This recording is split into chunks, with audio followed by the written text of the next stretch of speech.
Господин Карапанџа, важите за еден од најпознатите готвачи во светот и во регионот.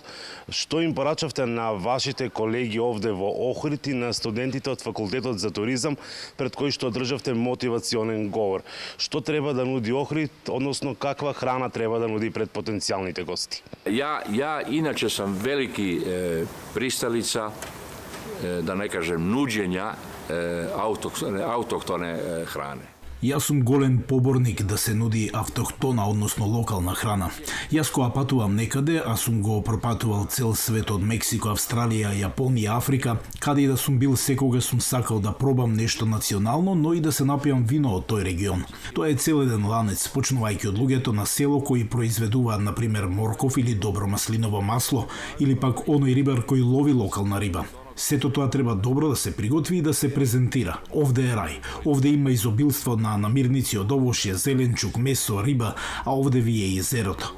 Јас пробав нешто од тоа и бев воодушевен како добро беше подготвено. Тоа е мојата порака, да им покажеме на странците дека и ние имаме нешто.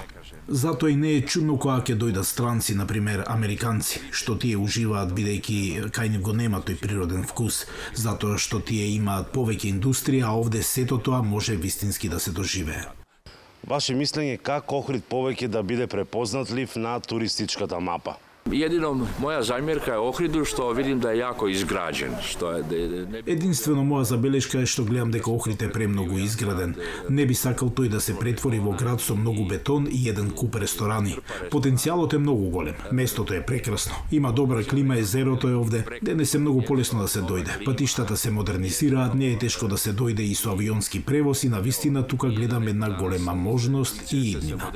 Го имате и факултетот за туризам кој образува идни кадри што е многу позитивно и потребно бидејќи многу објекти се отворени. Господин Карапанџа, како Охрид и Северна Македонија да го задржат стручниот квалификуван кадар овде во земјава? To uopšte nije teško. Dati im dobre uvjete radnog mjesta. Тоа воопшто не е тешко. Потребно е само да им дадете добри услови на работното место. Под тоа се подразбира најпрво добра плата, да го работат своето работно време, а ако работат прекувремено, тоа да им се плати. Она што и во Хрватска е проблем е да имаат постојани договори, а не на секои 3 месеци да им се менуваат. Тоа е единствен начин луѓето да останат. Но многумина и се враќаат од државите назад бидејќи и таму не тече мед и млеко. Бидејќи кога ќе видите колку им останува од тие плати, например во Швајцарија или Германија, тогаш гледаат дека овде можеби и подобро ќе поминат. Благодарам за разговорот за Гласот на Америка. Hvala vama.